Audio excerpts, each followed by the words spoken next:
ભિલોડા પાસેનો સુનસર ધોધ સિઝનમાં ત્રીજી વાર જીવંત બન્યો. સિઝનમાં ત્રીજી વાર સુનસર ધોધ એક્ટિવ બનતા આહલાદક અને નયનરમ્ય દ્રશ્યો સામે આવ્યા. પ્રવાસીઓ સુનસર ધોધ જીવંત બને તેની રાહ જોતા હોય છે.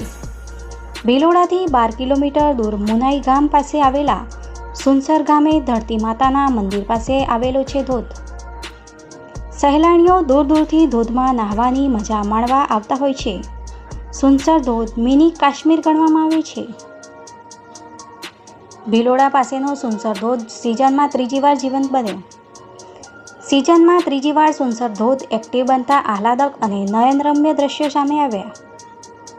પ્રવાસીઓ સુનસર ધોધ જીવંત બને તેની રાહ જોતા હોય છે. ભિલોડાથી 12 કિલોમીટર દૂર મુનાઈ ગામ પાસે આવેલા સુનસર ગામે ધરતી માતાના મંદિર પાસે આવેલો છે ધોધ. સહેલાણીઓ દૂર દૂરથી ધોધમાં નહાવાની મજા માણવા આવતા હોય છે. સુનસર ધોધ મિની કાશ્મીર ગણવામાં આવે છે.